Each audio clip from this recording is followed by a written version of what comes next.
warahmatullahi wabarakatuh. Perkenalkan, nama saya Isya Zahra sebagai moderator di dalam video ini. Jadi di video ini kami dari satu kelompok in one sim beranggotakan saya sendiri Isya Zahra, lalu Erin Siti Fauzia, Siskia Zahra Permana, Cahaya Ratu Riyadi, dan Zepa Kanaparo Alfaruk akan menjelaskan sedikitnya materi yang sangat-sangat menarik banget seperti itu. Jadi langsung aja ke videonya. Ada satu pertanyaan yang selalu aku tanyain ke teman-teman terdekat aku. Pernah nggak sih kamu mikir kenapa cahaya bisa menerbang elektron dari sebuah logam? Nah, itulah yang disebut efek fotolistrik. Salah satu eksperimen yang paling keren yang mengubah cara kita memahami cahaya dan membuka jalan menuju fisika kuantum. Kesempatan kali ini, saya beserta dengan teman-teman akan menjelaskan teori efek fotolistrik. Efek fotolistrik merupakan salah satu bukti penting bahwa cahaya memiliki sifat sebagai partikel. Nah, efek fotolistrik ini tuh pertama kali ditemukan oleh Heinrich Hertz pada tahun 1887 saat ia melihat sebuah logam saat disinari cahaya dapat mengeluarkan elektron. Nah, jadi pada gambar ini tuh dapat kita lihat percobaan yang menggambarkan apa yang sebenarnya ditemukan oleh Heinrich Hertz pada tahun itu, yaitu di mana terdapat sebuah tabung hampa. Nah, di dalam tabung hampa ini tuh terdapat dua pelat logam, yaitu katoda dan anoda. Nah, ketika cahaya diarahkan ke katoda, terutama cahaya ultraviolet seperti yang digunakan oleh Heinrich Hertz pada saat itu. Lalu, elektron-elektron di permukaan logam ini tuh menyerap energi dari cahaya tersebut dan kemudian terlepas dari logam.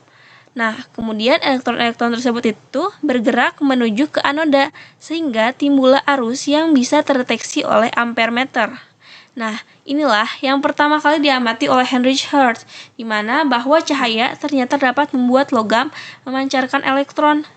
Saat itu, ia memang belum tahu penyebab pastinya, tapi penemuan itu menjadi awal dari adanya efek fotolistrik yang kemudian dijelaskan lebih dalam oleh Einstein beberapa tahun setelahnya. Namun hasil eksperimen itu bertentangan dengan teori gelombang klasik cahaya, di mana pada teori gelombang klasik cahaya seharusnya energi cahaya itu bergantung terhadap intensitas, bukan bergantung terhadap frekuensi. Tapi kenyataannya energi cahaya atau cahaya dengan frekuensi tertentu dapat mengeluarkan elektron. Nah, hal inilah yang menjadi masalah besar bagi teori fisika klasik dan membuka jalan bagi lahirnya teori kuantum. Pembahasan selanjutnya yaitu percobaan efek fotolistrik, di mana percobaan efek fotolistrik ini menggunakan tabung vakum yang terdiri dari dua buah elektroda, yaitu katoda dan anoda, di mana katoda ini merupakan sebuah logam tipis yang apabila disinari oleh sebuah sumber cahaya, maka cahaya yang masuk ke logam dengan frekuensi yang tinggi akan mampu menggerakkan elektron, sehingga elektron akan mengalir dan akan ada arus listrik yang terukur. Kemudian, apabila energi yang tersimpan di dalam elektron sudah cukup untuk menggerakkan elektron, energi sisa ini akan membuat elektron mampu untuk loncat keluar dari kepingan logam tipis ini. Kemudian, apabila energinya hanya cukup untuk bergerak saja, maka elektron akan kembali. Hasil percobaan menunjukkan tiga hal penting. Yang pertama, tidak ada elektron yang terlepas jika frekuensi cahaya terlalu rendah, tidak peduli seberapa kuat intensitas cahaya yang diberikan. Kemudian yang kedua, energi elektron yang terlepas tidak bergantung pada intensitas cahaya, tetapi hanya bergantung pada frekuensi cahayanya. Kemudian yang ketiga, elektron terlepas tanpa adanya waktu tunda, seolah-olah energi cahaya yang diserap secara instan. Teori gelombang klasik tidak bisa menjelaskan hasil percobaan ini. Menurut teori gelombang, energi cahaya tersebar merata dan seharusnya bergantung pada intensitas. Jadi, semakin kuat cahaya, semakin besar energi yang diterima oleh elektron. Tapi, nyatanya tidak demikian. Selain itu, teori klasik juga tidak bisa menjelaskan kenapa ada frekuensi ambang. yaitu batas minimum frekuensi cahaya agar elektron bisa keluar. Jadi, energi datang secara bertahap. Seharusnya, elektron tetap bisa terlepas setelah waktu tertentu. Tapi eksperimen menunjukkan bahwa pelepasan elektron tidak terjadi tanpa penundaan. Hal-hal inilah yang menunjukkan bahwa konsep klasik tidak lagi berlaku di skala atom. Pada tahun 1905, Albert Einstein memberi penjelasan baru bahwa cahaya tersusun atas partikel-partikel kecil yang disebut dengan foton. Nah, energi tiap foton itu diberikan oleh E sama dengan Hf, di mana H itu adalah konstanta Planck dan F adalah frekuensi cahaya. Jadi ketika foton mengenai logam, energinya dipakai untuk melepaskan elektron. Sebagai energi yang dipakai untuk mengatasi fungsi kerja logam atau V, dan sisanya menjadi energi kinetik elektron. Rumusnya yaitu Kmax sama dengan Hf min V. Jika frekuensi cahaya di bawah frekuensi ambang, maka rumusnya itu F0 sama dengan V per H, maka tidak ada elektron yang dapat keluar berapapun intensitasnya.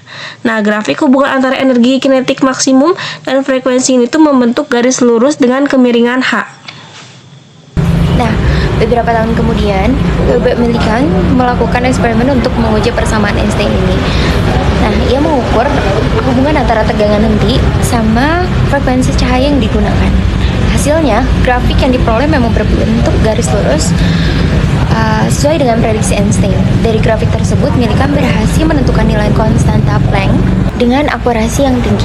Eksperimen ini membuktikan bahwa cahaya benar-benar memiliki sifat partikel dan bahwa energi datang dari paket-paket distrik. Efek fotolistrik menjadi salah satu tonggak lahirnya mekanika kuantum modern dan memiliki banyak aplikasi praktis. Nah, seperti pada sel surya yang biasanya ada di dalam kehidupan kita sehari-hari dan sering banget kita lihat di atap-atap tetangga-tetangga kita, terus fotodioda, sensor kamera, dan perangkat optoelektronik lainnya.